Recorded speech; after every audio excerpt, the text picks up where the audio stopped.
All right. With the help of Hashem, we are learning Yoma Daf Samach Ches. We are dedicating this class, L'Refuah Shlema, to one of our group, to Reb David Akiva ben Necha, that's Reb Carlos Kibrit from São Paulo, Brazil, that has corona and mamish needs a Refuah Shlema. May you have one today. Amen. Before we give the intro, as we learned yesterday, the Braisa on Daf Samach Zayin, Shitas Rabbi Yosi, that there were only 5 sukkahs that can cover a ground of 10 mil. So I just like to put up for the screen over here. You can screenshot this. This is Rabbi Chaim's drawing over here, where you can see that between Yerushalayim and the first sukkah, how can you have 4 mil? Because you put 1 Eruv, which will allow people from Yerushalayim to walk 2 mil, 1 till the Eruv, 1 beyond the Eruv. But then you put another Eruv that's 1 mil away from the first sukkah, which will give the people of that sukkah the ability to walk 2 mil. The point will be is that the Ish Iti will be accompanied the entire time. And take a look, Investor Zen, 2 sukkahs can cover 10 mil. Now, we are going to continue to learn the Avodas Yom Kippurim. We are up to the Mishnah of Samach Zayin Amud Beis, that the Kohen Gadol would dismember the par or the par and the so'ir. The Gemara is going to point out that unlike by a carbon oila, where there were 2 steps to this dismemberment, which was both the animal needed to be flayed, skin was removed, and the animal was dismembered prior for it being put up on the mizbeach. We're speaking about an oila, the par and the so'ir. Yes, there was a dismemberment. We made an etuach, but they did not flay the animal at all, and we're going to have sources for that. Then the Gemara is going to move on. We had in the Mishnah again, Samach Zayin Amud Beis, a machloikis, similar to the one that we had yesterday, and that is that the Torah says, is that Kohen who's involved in the burning of the pot and the soil, him and his clothing become tummy. The question is when. The Tanach says, simply from when they leave the Azara. The Tanach Rab Shimon holds that it's only when the fire takes hold on the majority of the carcass of the pot and the soil, and we're going to have the sources for that machlokes. We're going to have another phenomenal machlokes tanoim. Where were the pot and the soil burnt? Now we know that every carbon whose bloods are brought inside the heichal, the carcass itself needs to be burned outside Yerushalayim. Question is where? And the machlokes will be whether it's going to be lemizracha. The Mizracha will be where Harazeisim is, to the east of Yerushalayim, to outside Yerushalayim, or whether it's going to be Le'Tzefoina. Then we're going to move on with the following. Even though when we learned the final Mishnah yesterday, we read that Rashi, that the Kohen Gadol, the moment he sent out the Soid HaMishtaleach, would remove the emurim from the pot and the soir. He would prepare the pot and the soir to be taken out, to be burnt. But there is a certain step in the avodah of the Kohen Gadol that the Kohen Gadol, may not do until when he knows that the soir HaMishtaleach at least reached the wilderness, reached the midbar. And then the question will be, how will he know that? But they will explain how he had a siman to know where the avodah of the soir was up to for him to be allowed to continue at a certain step. Which is taka why we learned yesterday that originally they would hang that red strip of wool inside the temple complex, whether it was outside of the ulam or inside of the ulam, because that would be even a greater siman if and when the miracle would happen that it would turn white. We're going to move on today, God willing, with the 7th chapter of Yoma, which will really be the final chapter of Kachim. That's going to deal with the special reading of the Torah that the Kohen Gadol did. We'll mention Bekitzur from what Sefer Torah. Where was that Sefer Torah? That's not discussed over here. We had a little bit of that in Shkolim. We have a little bit of that in Bava Basra. We're going to learn about the special brachos that the Kohen Gadol made right after he read the Torah. Some of it inside, some Torah he read Baal Peh, which is unusual. And finally, if we'll have time, we will begin the sugya of whether Big Day Kohuna nitnu leihanes bahen, whether a person can derive benefit, even the Kohen, from the Big Day Kahuna, not during the Avodah. And this really overlaps with another topic, which will, God willing, be discussed the next year, that if the Big Day Kahuna had shatnez, then having Hana from Big Day Kahuna is even more problematic. or for sure you may not, because then you're wearing shatnez. And this will already be for the next year, that we will learn that either the big day kohen hedyot, we keep on learning this machlokes, whether the avnate of the kohen hedyot did have shatnez, whether it did not have shatnez. Even if it did have shatnez, we'll learn up sachidish that perhaps it's less problematic to have certain types of hana'ah, unless there is a general issue that b'chlal you can't have hana'ah from big day kahuna. Chavra, and a lot more. Let us start on Daf Samach Zayin Amud Beis. We finished learning the Mishnah. So first the Mishnah said, again with Rashi, right after the Ishiti went out of the temple complex, the Kohen Gadol was allowed to continue these steps, which was he would take out all of the emurim, put them in a bowl, and the Mishnah said the words, and they burnt it on the Mizbeach. That we'll see did not happen right now.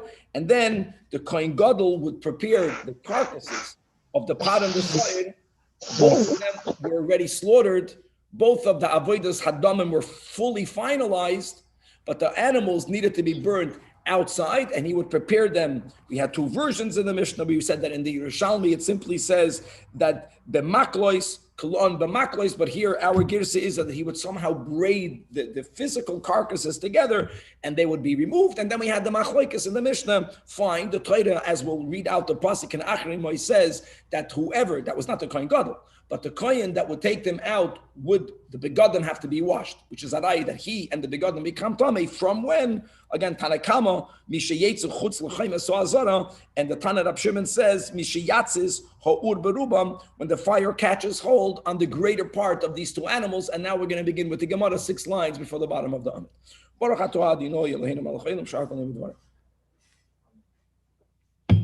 Says the Gemara, how can the Mishnah write that right after the Kohen Gadol placed the emurim in the magis, in the bowl, the Mishnah says, V'hiktiran al gabe mizbeach, v'hiktiran salka daitach.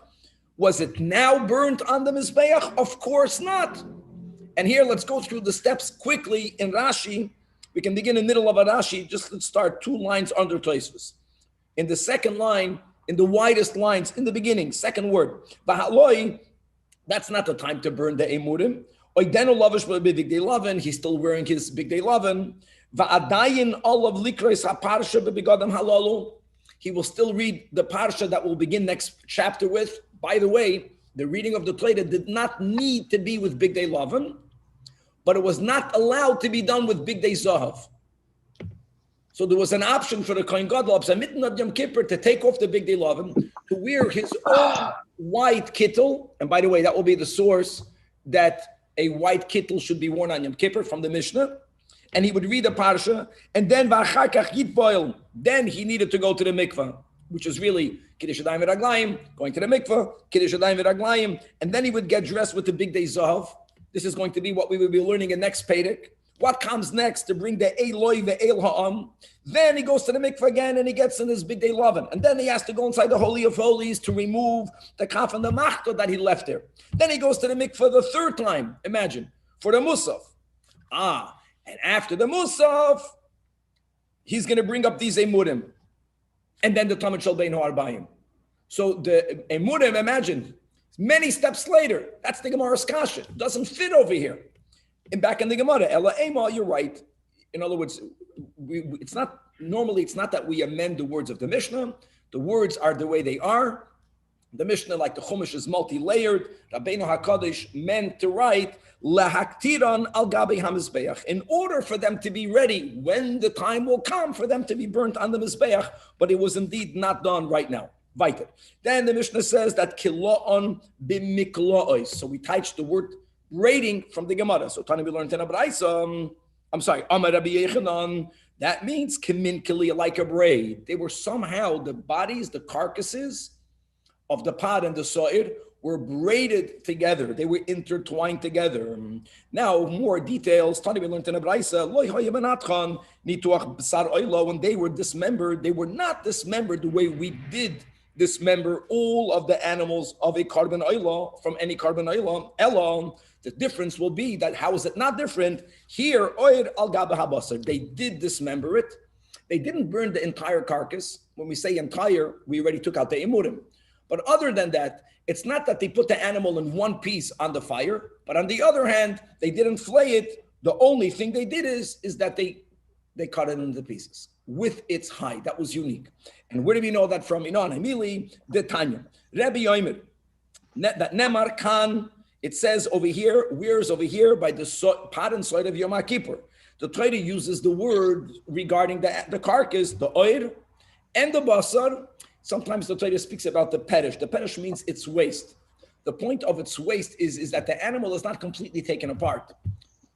The more wholesome the animal is, so everything is in it, even the waste.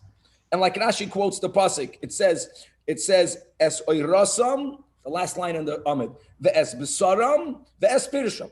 And v'nemer lahalon, the lahalon is really back. Lahalon is in the Parshas Vayikra, when the Torah is going through the various korban chatois. And this is regarding the par of the Kohen Moshiach.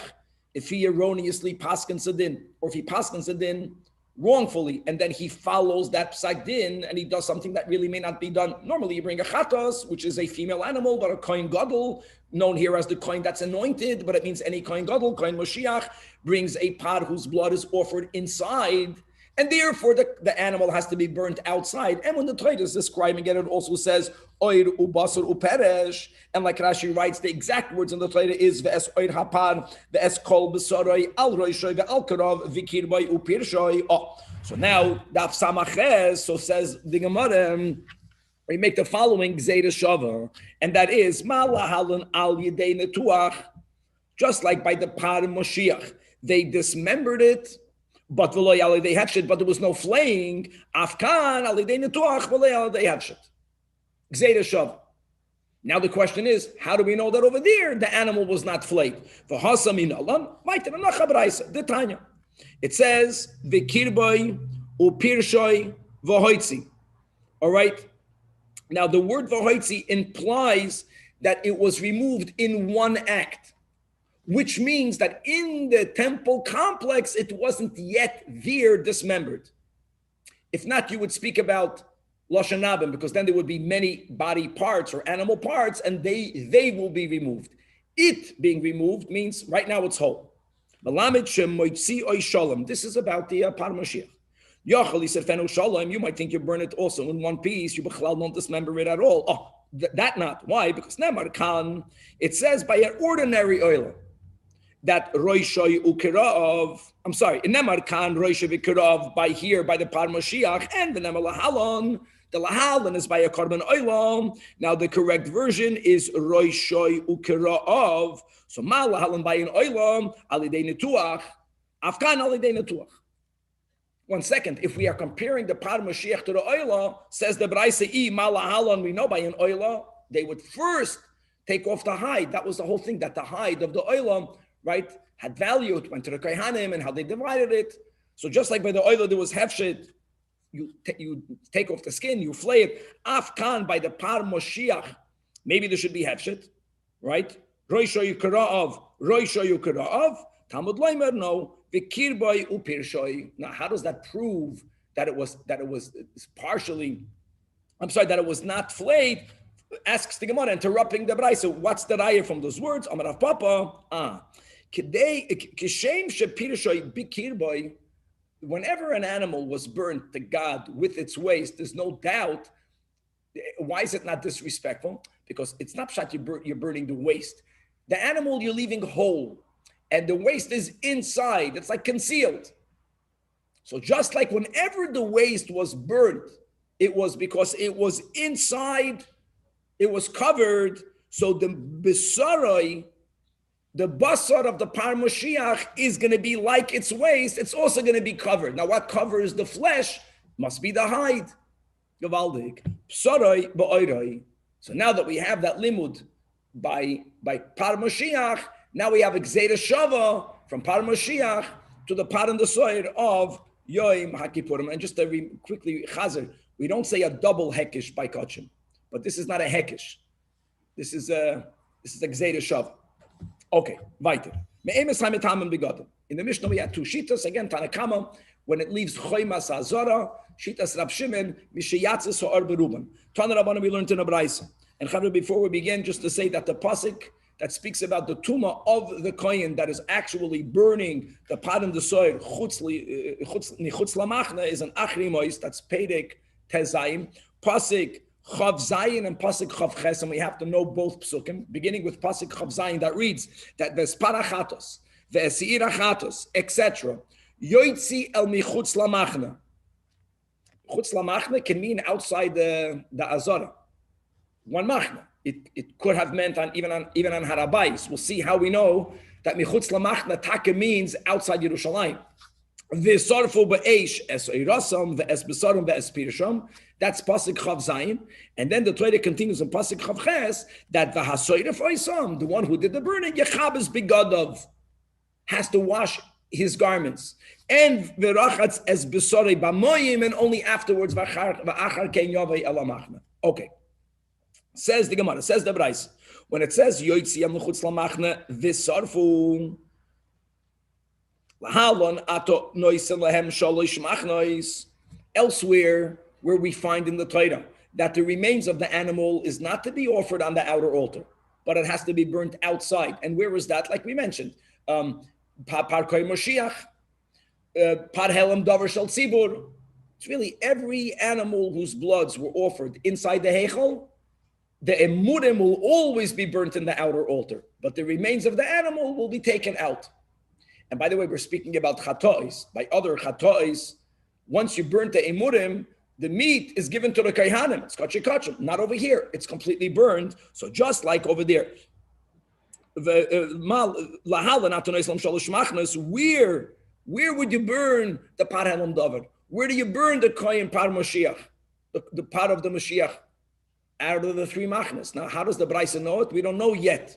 But just like there, it's chutz lamachna means outside Yerushalayim, and v'kan, and over here, it seems that the Torah is saying that yoitzi el michutz lamachna loshen yachid and v'sarfu.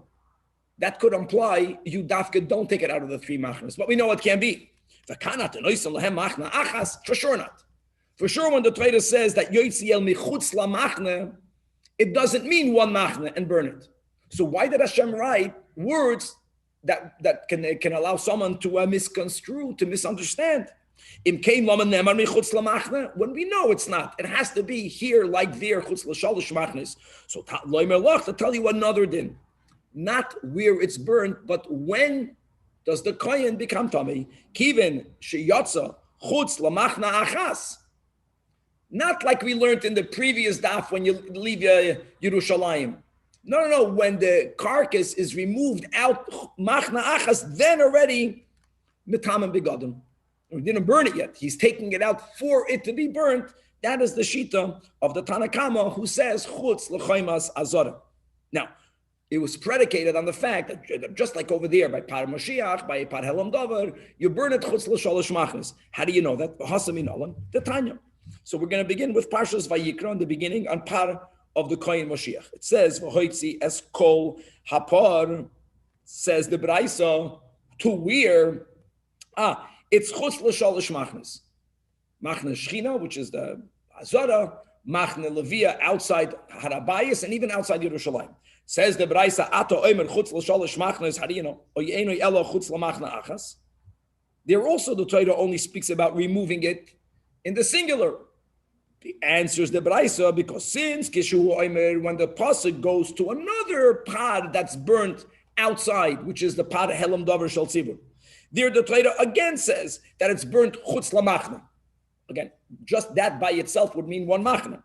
But the Torah Bechlal didn't have to write anything as to where it's burnt. She'ein Talmud Loimer. Why not? Because since it says regarding the pod Helam Davar, it says v'saraf oisoi kasher saraf es hapor harishain. Par Helam Davar should be burnt in the same location like the Par Koren Moshiach. So why does the Torah have to write chutz lamachna? To shed light for both this one and for that one, both for the Par Helam Davar and for the Par Koren Moshiach. By one it's written chutz lamachna, Par Moshiach. By Helam Davar again chutz lamachna. Put them together. That's already two machnas. Which from here we would only know that it may not even be burnt on Harabayis. It has to be moved even from the second machna. How do we know outside Yerushalayim? Let's go by it. Because Kishu Oimer, when it says in Parshas Tzav, Michutz lamachna bedeshen. Now, Parshas Tzav is not about a carbon. Parshas Tzav is about the occasional removing of all of the ashes from the tapuach. And it was placed, it says, El Mekoim Hadeshen, to the place of ashes, right?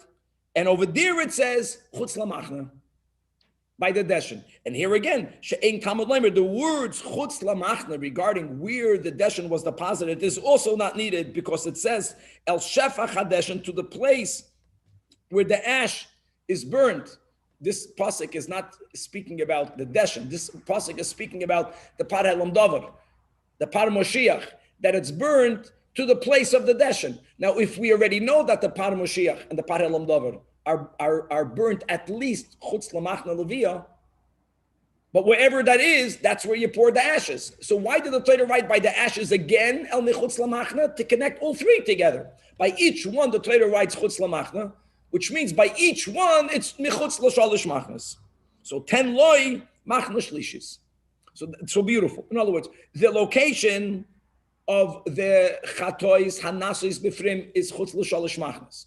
Why did the Torah imply by Yom Kippur in Vayikra pasuk Chav Zayin to Zayin Chav Zayin that he took it michutz lamachna and he burnt it? To tell you not where he burnt it, but he becomes tamei once he left one machna. What's the first machna? Machna shchina. Where is that? Chomes azara. Chomes azara would mean, just to know, would mean when you leave Shad Niknar. Because as we keep on mentioning, that biblically, the Ezras Nashim is already outside the machna shchina. Okay. However, Rab Shimon in the Mishnah holds that he becomes tamei not only when he leaves Yerushalayim, not only when he puts it on the fire, when the animals, the pot and the soil, are at least in their majority already charred, right? The fire caught on the majority. So, hi michutz lamachne, my yavedle, says the Gemara, mi boile l'chedetanyon, Rabbi Eliezer oimer nemar kan by Yom Kippur, in the pasuk that we just mentioned, pasuk Chav Zayin. Michutz lamachne, the nemar lahala. Now this lahala, now we're bringing in the paraduma. Michutz lamachne, ma kan chutz l'shalish machnes, af lahalon chutz l'gimel machnois. How do we know here chutz l'gimel machnois? That we already learned from the par Elam Davar, that we already learned from the par Koren Mashiach. Any animal whose blood is brought bifnim, the animal not only will not be eaten by the Kohanim, but it has to be burnt, and it has to be burnt chutz l'shalish machnas. The Torah writes in Chav Zayin el michutz lamachna to give us words to create a gzeira shava link between here, Yom Kippur, and the paraduma. Oh, that the paraduma has to be burnt. Aflahalon chutz l'gimel machnos. Now, even though by paraduma the Torah didn't write how many machnas away does it have to be burned, but we do have a unique pasuk regarding the burning of the paraduma, and that is, like Rashi brings down, it says, El noichach pnei oyel moed. Noichach pnei oyel moed means that wherever it is that it's burnt, it has to be in a location where the one burning the paraduma is facing the oyel moed, which would mean the openings to the oyel moed is always from the east. Even though there was that little tah, remember, there was like a little chamber which would theoretically allow someone to go into the Holy of Holies, taka from the west, but that's not an opening. It was never opened. The Pnei Oyel Moed, we learned that the face is to the east. So just like by the Paraduma, Malahalan b'Mizracha shel Yerushalayim, which happens to be someplace on Har HaZeisim, whoever goes to Har HaZeisim knows that from there you mamash see the Markem HaMikdash, and with all of the pratim that we learned earlier in the chapter, that mamash, that when the doors of the Azara are open, or if the wall of the eastern wall was not that tall, there was a very short lintel, then you can mamash see in. You can see in when you're standing on Har HaZeisim, Afkan on Yom Kippur. So it's not about when you become Tamei, it's about where Chutz Yerushalayim, the Mizracha Shal Yerushalayim. Gavaldik. Now the Rabbanon of our Mishnah, they used El Michutz Lamachne V'Sarfu to teach you when the one taking those animals out becomes Tamei. Right away, one Machna. So now we also know that it has to be burned Chutz L'Shalosh Machnos, which means outside Yerushalayim. But now they don't have anything available to link it to the Para Aduma. And indeed, that is connected to the other Machloikas. According to the Tanach, it's not burned in the east of Yerushalayim, in the east outside Yerushalayim.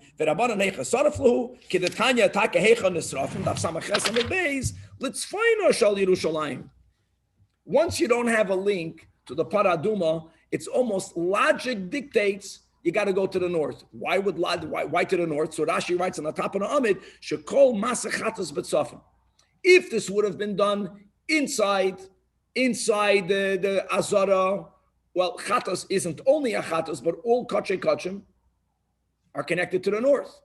So even though we're not speaking about Shechita, we're speaking about burning the animals outside Yerushalayim to the north of Yerushalayim. And Bechlal, to appreciate Al Pi Kabbalah, that north is connected to Gevura. And like we mentioned when we spoke about the entrance to the Holy of Holies, that even though that chesed is what's used in our initial approach, but when you get closer, the closer you get, there's a higher standard of, there are higher standards that are expected of you, to the point that HaKadosh Baruch Hu, right, is medagdek kechut asayra, right, usvivav nisa'ara ma'oi, those who are around God. God is very, there's a lot of Gevura there. So this is also connected to the tzad atzofim. And the chutz legimel machnois. Rabbi Yossi agrees that it is litzfoina, but Rabbi Yossi has another detail, and that is not only does it have to be burnt in the north, somewhere outside Yerushalayim, but north of Yerushalayim, that abeis hadeshin nisrafim. Prior to burning the pot and the so'id, some of the ashes. Now this could have been done out of Yom Kippur, but some of the ashes of the Mizbeach needed to be deposited there.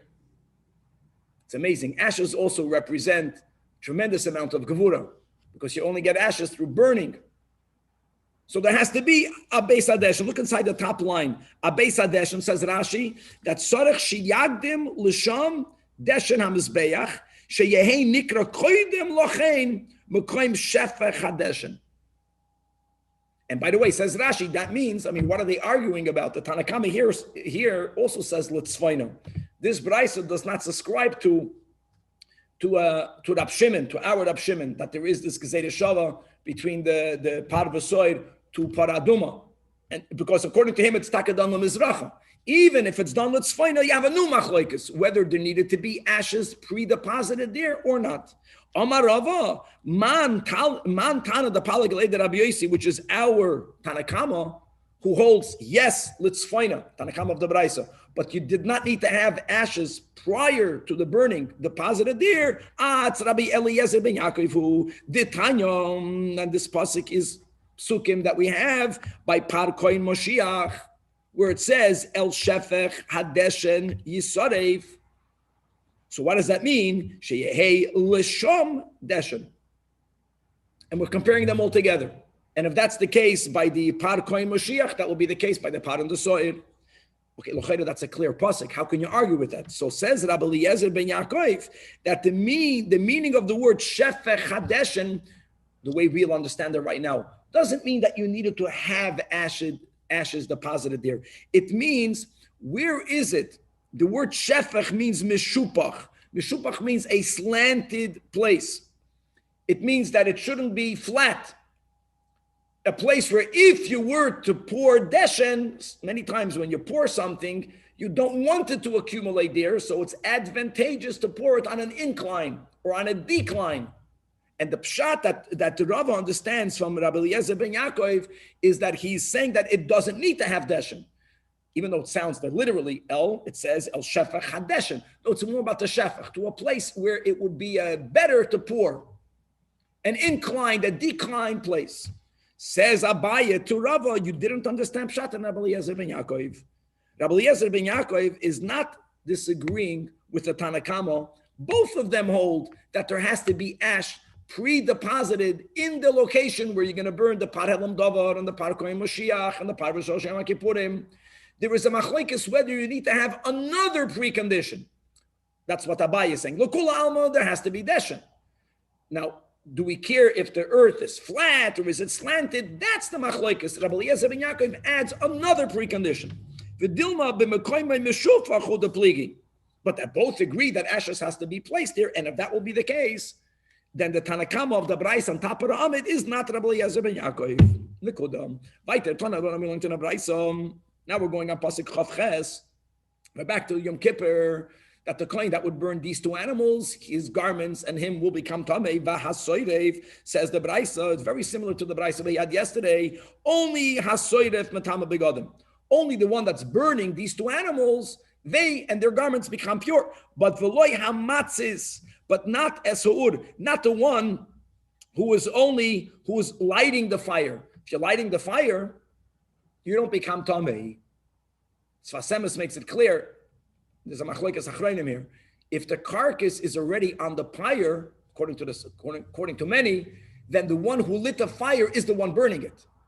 But the seder normally was, you would make a pyre, you would first light it. So when you lit the fire, there's nothing on it.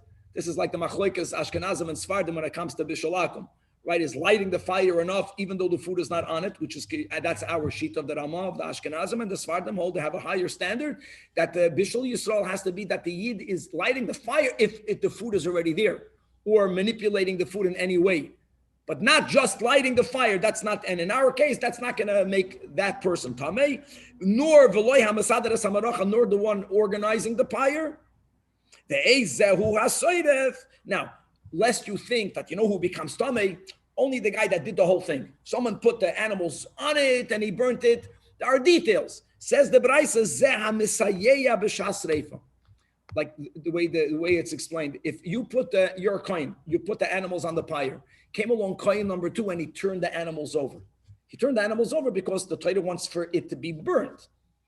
So he's just that type of accompaniment or that type of help also means that you're burning it. And whoever is involved in the actual burning becomes tamei, not only him, but also his begadim.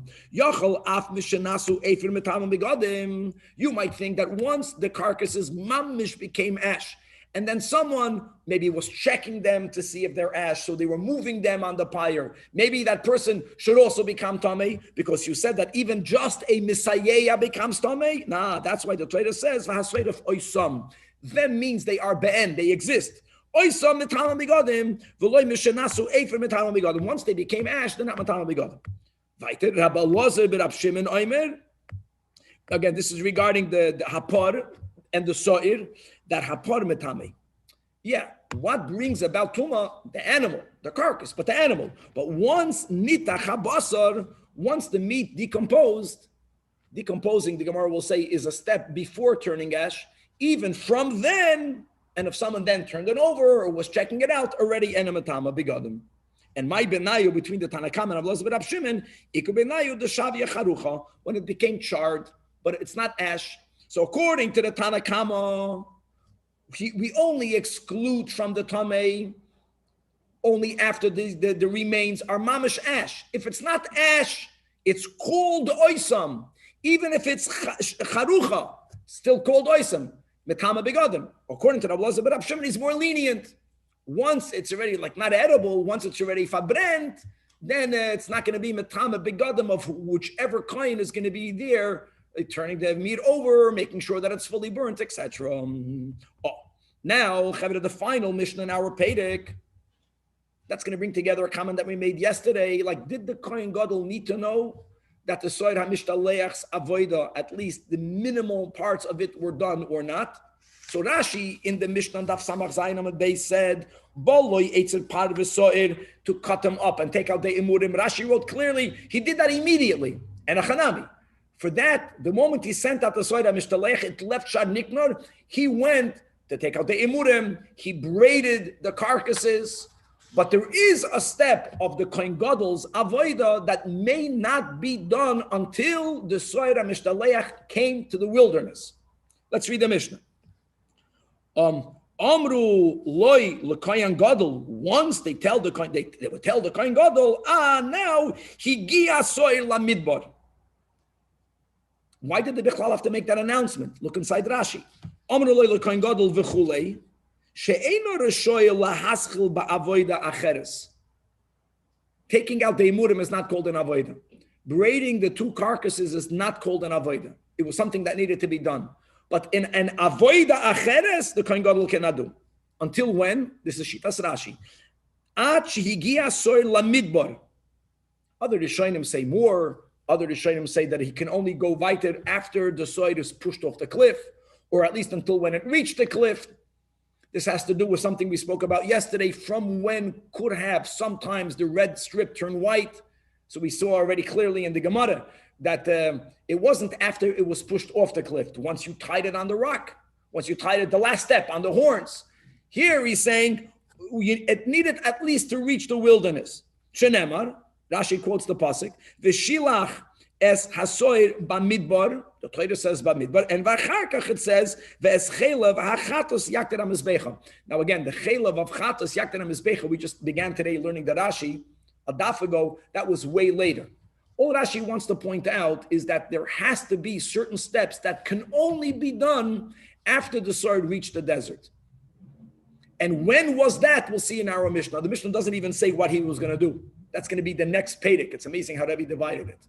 But the Mishnah says they would announce, the sword hit the desert. So before the Mishnah, before Rebbe writes, for what avoida does he need to do? Only after that, Rebbe stops, Rabbeinu HaKadosh, and he says, who would know when the goat hit the desert? How would they communicate that? Let's go back in the Mishnah. So listen to this. Dirkois hoyu oisen. A dirkoi means a watchman. So aside of, we learned that people spent Yom Tiv in the Sukkos, and there was someone that would escort. It wasn't one people. Many people walked with the Ishiti. There were specific designated watchmen that had flags, umenifin bisudaran, and they would wave their flags. Again, according, he came in with his pictures, when the Kohen would hit the desert. And that's an easy way to communicate, because when the guy who was by the Midbar sees the sword hitting the finish line for this, he would wave his flag, and there would be someone that's close enough, it's far, but he's close enough to see the flag, and in a couple of minutes, maybe even less, they would know in the Azara, he hit the Midbar. The Yoidim Shiigia Soir la Midbar. Omar Rebbe Yehuda, why did we need to have flagmen? There's a simple way of knowing. And what was Rabbi Yehuda's simple way? Not that flags are complicated, but he has, you don't even need that. That Mirushalayim va'ad beis chidudoi. Now the word chidudoi, it means a precipice. That we kept on mentioning that it's not just a cliff. It's that it has to be jagged edges, that halfway down it's already completely torn into pieces. By the way, other people, you can see on the side, the Yerushalmi has the Girs of Beis Choyron. Point is, we're learning Gemara Rashi, that they needed to notify the Kohen Gadol when the So'ir and the Ish'iti reached the beginning of the desert that has in it the precipice, the Azazel. Doesn't have to reach the cliff. We were calling it Suk. Now we're calling the area not Beis Hatzuk, but Beis Chidudai. So he says that, listen, we had yesterday all of these shitas, whether it was 12 mil away, remember, whether it was 10 mil, different, but wherever it was, the beginning of the Midbar, not the cliff, was way closer. And according to the Tanach Rabbi Yehuda, it was only 3 mil. Means once you left Yerushalayim 3 mil, you are in the region that we're calling Beis Chidudai. Now, from there, if it's 11, if it's 12 mil, you got another 9 mil to go. But you're already walking through the wilderness. He just needed to reach the beginning of the wilderness for the Kohen Gadol to be notified, because that's enough. Now, so what? But it's 3 mil. So we also learned yesterday that Yakira Yerushalayim would accompany the man who's leading the goat for 1 mil without an Eruv. We're going with, you don't need an Eruv Tchumen. But what happens when they finished walking a mil? They would walk back. Now, logic is that while they're walking back 1 mil, no one is stopping. So the Ish-Iti is now 2 mil away. Right? The parties that returned, they went 1 mil and they returned 1 mil. So that means the Ish-Iti is 2 mil away. So all you need to do is you need to approximate how much time would it take him to walk the 3rd mil. It's only 3 mil away. It's only 3 mil away. Approximating how long will this person take to walk a mil. You don't need to have flagmen. You can be ma'arach yourself. And then they would wait. V'shoyin kidei mil doesn't mean the Kohen Gadol will be shoyin, because we don't know how long it would take for him to take out the innards, to put them in the bowl, to braid it up. Could be it took time, but whatever it is. Could be the Kohen Gadol was old, but there were people that were halting up, more or less the final meal. Now, obviously, the Tanakh doesn't subscribe to that. Many Rishonim learn pshat that the reason why the Tanakh says you needed to have sudarin, different ways of learning the Mishnah, is because the Tanakh holds that it's not enough for the ish iti and that goat hamishtaleyach to get to the beginning of the midbar. According to many Rishonim, according to the Tanakh, the ish iti needs to reach the cliff. Now, the Tanakh lishitas, the prior Mishnah, that's 12 mil away. It's difficult to approximate 12 mil because you're going to be off a little bit. So 1 mil, nishkaferlach. To approximate 12 mil, he didn't want to do that. That's the way somebody should know. And that's why the Tanakh holds that you needed to have the system of the flagman. Okay. Now, but what is it? Where does it say that it has to get to the actual cliff? It just says Shegias or La Midbar. Rashi, what I said now is not Shitas Rashi. It's Rabbeinu Hanan, it's other Rishonim over here. That's the way some, if you learn like Rashi, then it's not answered. Or maybe according to Rashi, the machlokas will be whether you need to know it b'diuk, and when you have a flagman, you know for sure. Maybe the guy had a cramp in his leg. Maybe that's the machlokas. Do you need to know, or can you approximate? Okay, right. Now Rabbi Shmuel. Why do you even need to walk with him a mil? This whole thing. No, they did. They walked. The fact is, they walked with him. We're saying we know how long it takes to walk a mil. Today in halacha, they say to walk a mil is whatever, 18 minutes. But three-way machlokas in halachim, that's the whole problem. How long does it take to walk a mil? Right? Is it 18? Is it 18 minutes and from the lowest, or is it 24 minutes, or is it somewhere in between, 22 and a half minutes or something like that? I'm saying if you're whatever, either way, it's an estimation. You walk there with him, and then you have to walk back. The guy walking back is not going to walk exactly at the same pace. Correct. I just like that. If we're going to learn pshat that the machlekes is 3 mil versus 12 mil, you're making the point over here. So even by 3, so there's a limit to how much you can approximate. We tolerate a certain amount of be'erach. Now, Rabbi Shmuel Oimer, we don't need any of that. When we were worthy. Because guys, we quoted this yesterday, that Lashon Shel Zachoris or Yakosher al Pischa Shel Heichel. Whether it was Mibachutz and then they moved it Mibafnim, whether we learned to other Braise, it was always Mibafnim, whatever it is. Here again, when would it become white? According to Rabbi Yishmael, let's go with Rashi, that everyone holds that the time that the Kohen Gadol needed to wait for was only for the beginning of entering the Midbar, which was only 3 mil away.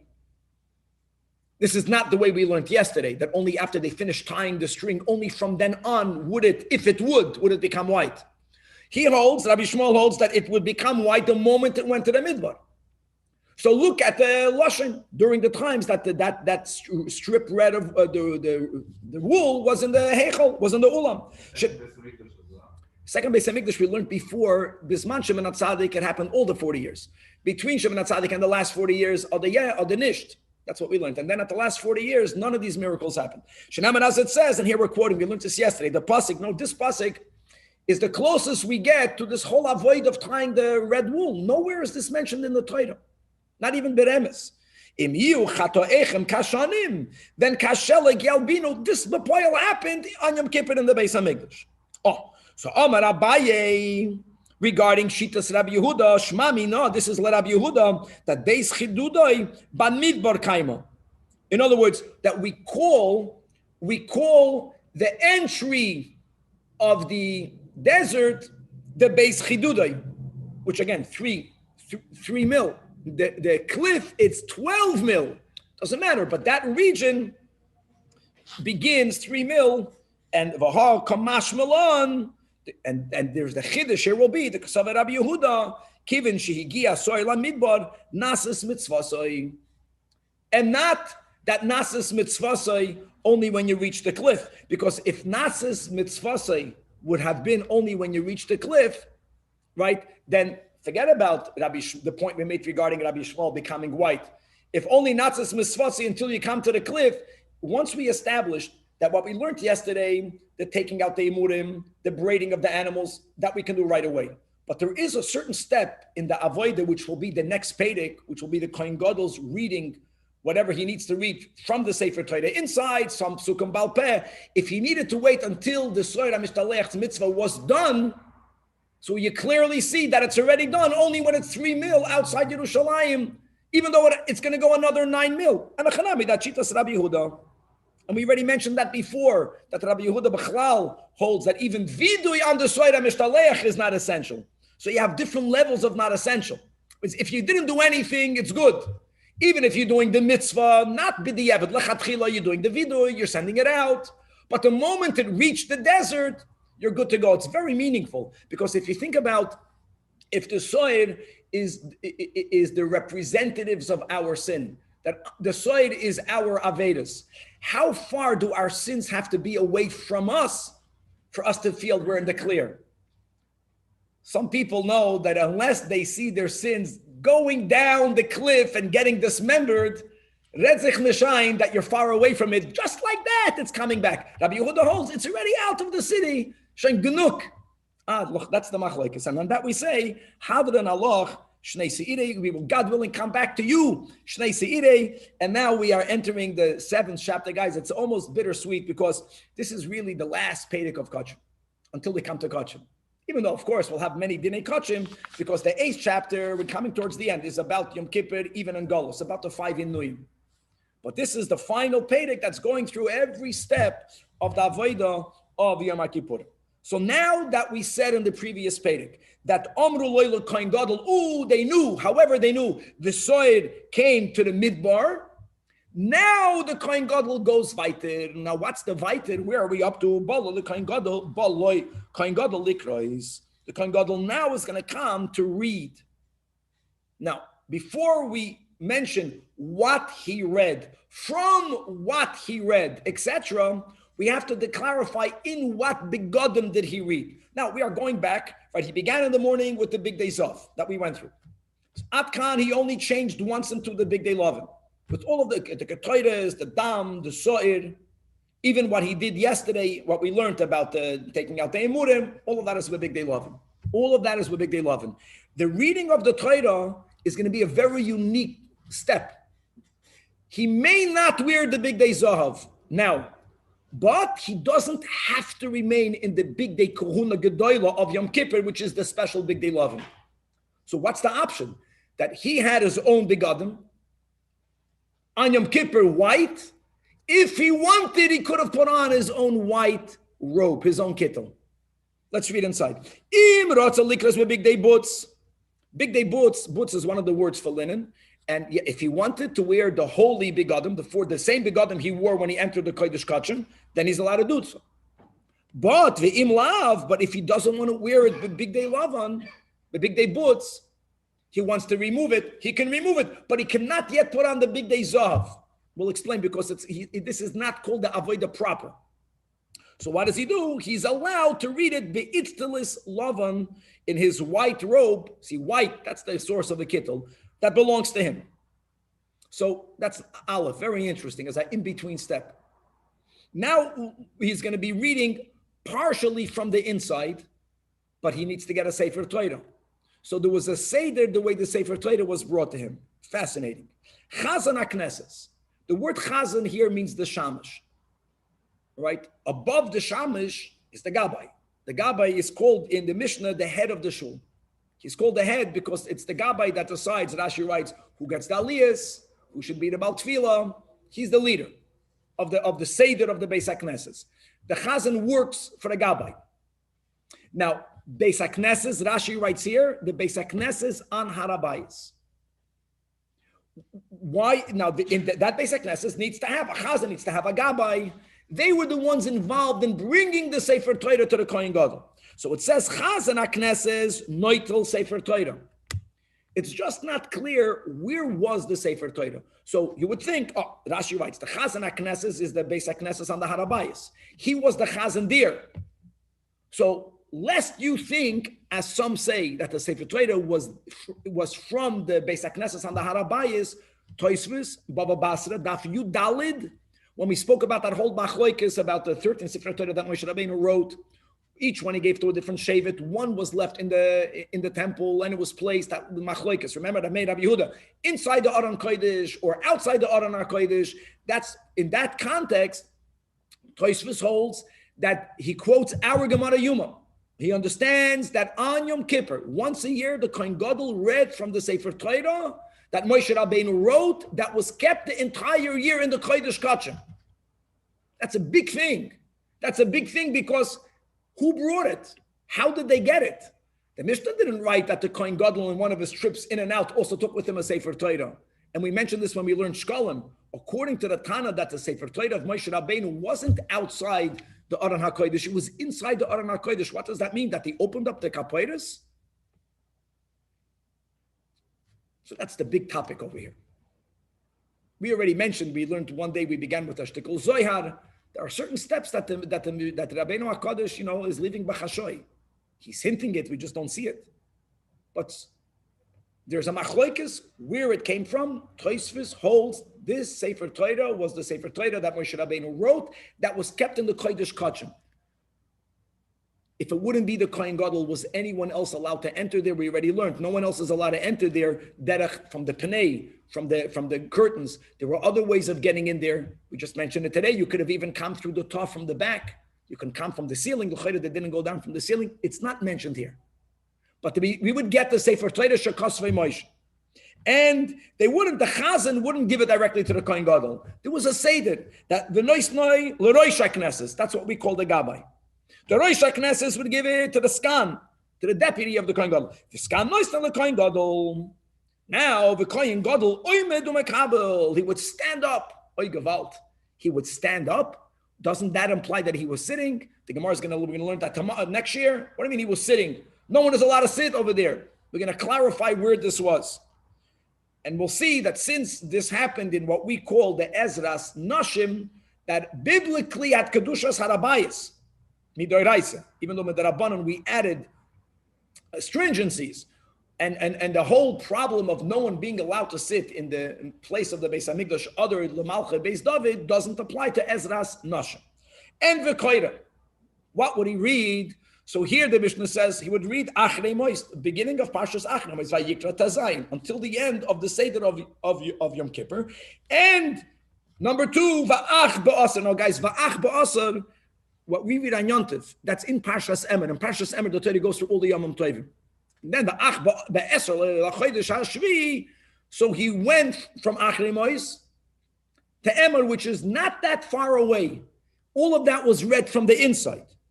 And when he finished reading that, he wasn't done with Kriya, but he was done with Kriya from Inavanik, from inside. Now, the Goyal Sefer Torah, he would roll it, what we call Hag Be'Gelila, but you see here Gelila. You see that the one who does Hag Be'Lechoida does the Gelila. Umaniach B'Cheikai, B'Cheikai, it means in his bosom, it means he would keep it under his arm, he would hold it, B'Chavedik, and he would declare that Yoisim Amasha Kodesh L'Fnechem Kosov Kan, that he's about to read Ba'al Peh, other readings, which is what we read in the Shul, which is from Parshas Pinchas. He would not read it from the inside. We'll learn why not.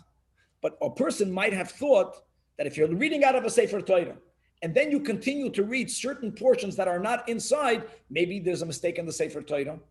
So you declare, no, that I read a lot, everything that has to be written here, more than when I'm reading by heart, is recorded in the Sefer Torah. So the question is, why didn't you read it? We'll learn about this whole concept. This is a sugya we have in Megillah. It's not covered at Tzibur for people to wait for you to roll it. Now, going from Achrei Mois to Emor doesn't take time. Going from Vayikra, even from Emor to Pinchas, that's a whole chumash, that would take too much time. So he would, Hag Be'Gelila, he would say, and they didn't have two Sifrei Torah. We only had one Sefer Torah that Moshe Rabbeinu wrote. And now, what would he read by heart? Ube'eser shabachumash hapikudim, which is also what we read maftir on Yom Kippur, which is written in the book of Numbers, which is called the book of Bamidbar, and that is koira al peh. And after he finishes reading, what do we do, my friends, nowadays, after the reading of the Torah? The bracha after is Asher Nasa Lanu Torah Semes. We make one bracha after. When the Mishnah is not addressing the bracha prior, there's a big discussion. Why not? But the Mishnah is not talking about it. But here, umavarech Aliyah means after, not one bracha, 8 brachas. First bracha is al hatoira. Al hatoira is asher nasan lano toira semes. Number 2, al ho'avoy, the guys that's it say. Amazing. But unlike now, when we say that say, how do we conclude that it say? We say that hamachazir shechinasi l'tziyim, because the Beis Hamikdash is not yet built. So we're asking Hashem for the future. When the Beis Hamikdash is standing, we would conclude that it say here, b'chlal, in every Shemona Esrei, Rashi writes the nusach, the first line under the Gemara, Baruch Ato Hashem, she'oischa levadecha b'yira navoid. We don't say that. No, maybe other people have that nusach. In our nusach, Tilas Hashem,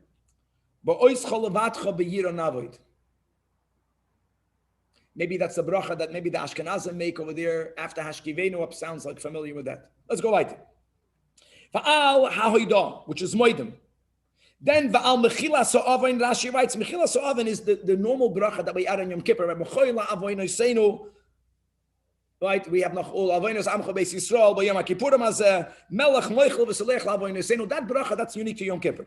Then there was a bracha that we made al hamikdash, and Rashi writes that bracha after you bless the Beis Hamikdash, you concluded Baruch Ato Hashem shebachar b'mikdash b'fnei atzmei. Then you made a bracha that benched the Yidden b'fnei atzmei. Then you made a bracha that benches Yerushalayim b'fnei atzmei. Then you made a bracha v'al kayanim b'fnei atzmei. Then you made a bracha. This is the final bracha. That's called Shar HaTefilla. Shar HaTefilla concluded with Baruch Ato Hashem Shemei HaTefilla. The Gemara is going to elaborate on some of these brachas. Those are the 8 brachas. And now the Mishnah makes the following observation: that Haroya Kohen Gadol Keshu Koira, whoever witnessed, whoever was participating in the reading of the Kohen Gadol, Ein Haroya Parvus Vayran Esrachim, was unable to go chutz legimel machnes. We just learned whether it was Lemizracha, whether it was Litzfainu, you were unable to be there. And whoever was witnessing the pot and the soil being burned was not in the Beis Hamikdash or in the Ezras Nashim when the Kohen Gadol was reading. Why? Not because you were not allowed to, but because these 2 sets of steps were done in very distant places, one to the other, and the performance of both of these procedures were done at more or less the same time. Again, we know when the Kohen Gadol would read, like we just mentioned in the previous Perek. Let's go that he needed to go outside only 3 mil. It ended up happening that as they are burning the pot on the side, the Kohen Gadol is already reading. They didn't have to wait that much longer. So you have to pick and choose which one do you want to witness. Okay, says the Gemara, mi diktani be'itztelis. Since the Mishnah gives him an option of wearing his own robe, lavin mishaloi.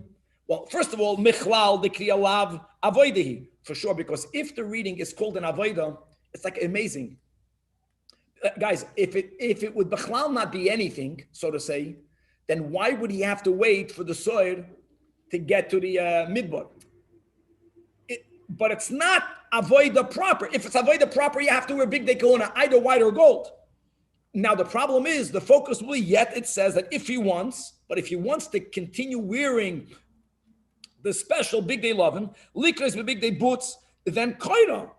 So says the Gemara, so why don't we prove from over here, why don't we resolve over here a debate? What was the machlokes? Whether big day kahuna nitnu lehanas b'hem, when you have benefit, meaning when you're not doing the avodah, whether you can never benefit when you're not doing the avodah. Doesn't this prove clearly that big day kahuna nitnu lehanas b'hem? So said the Gemara, no, because dil mashani kriya. This is what it's called. It's called tsoirech avodah. There's avodah and there's tsoirech avodah. Tsoirech avodah, you don't have to wear big day kahuna, but then you may. The boya, whether big day kahuna litna dehana is when you're not doing even tsoirech avodah. And the boya lon big day kahuna nitna lehanas b'hem. Let's begin to chaparain one attempted proof from a Mishnah in Talmud that we will continue weiter. Toshima says in the Mishnah that when the Kohanim would sleep in the Beis Hamoikat, remember, big day kodesh, they were not allowed to sleep in big day kodesh, they would have to remove it. Implies the Gemara, sleeping not. Sleeping not, we'll learn later, it's like by Tefillin, people vent wind when they sleep. Okay, that not. But l'choira, anything other, eating, they can wear it. Eating food. So you can see, so let's prove it from over there that big day kahuna lit no lehanis. No. Dilma shani achila, all the eating of the kahanim in the Beis Hamikdash. What are they eating? They're not eating snack. They're eating karbanos. That is tzorech havodehi. Kidatanya, when it says this is the end of Parshas Tetzaveh, when we're speaking about the Meluyim, that va'achlu oisam asher kupar bohem. From here we learn melamed that when the Kohanim eat, that brings about ba'olim ischaprim. This is the soid of Sharayim by Hasidim.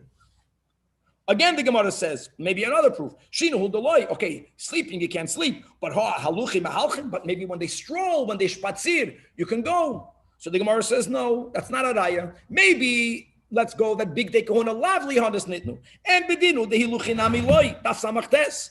The reason why the Mishnah and Talmud is specifying that they may not sleep is to tell you another chiddush. The Sefer Itzrich Alei, as it says in the Mishnah that placed and they remove it, umekaplin, and they would fold it, umanichan tachas Hashem, and they would place it under their heads.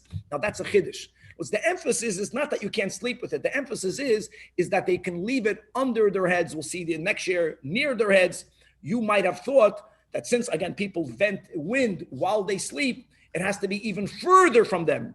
So the Mishnah just wants to say, it's not about taking it off.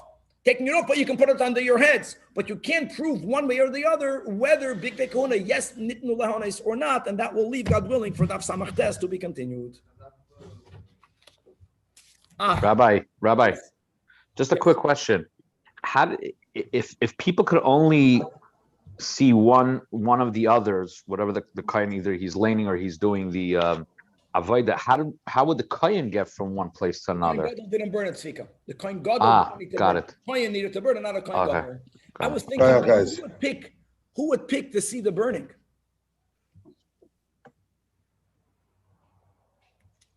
It sounds so like they just burnt it. And here, they're taking out the Sefer Torah of Moshe Rabbeinu. It's like going on to Halucha and missing out on some of the Lubavitchers went there. We go out. We go support those doing what others consider the less significant. Very good. That was great.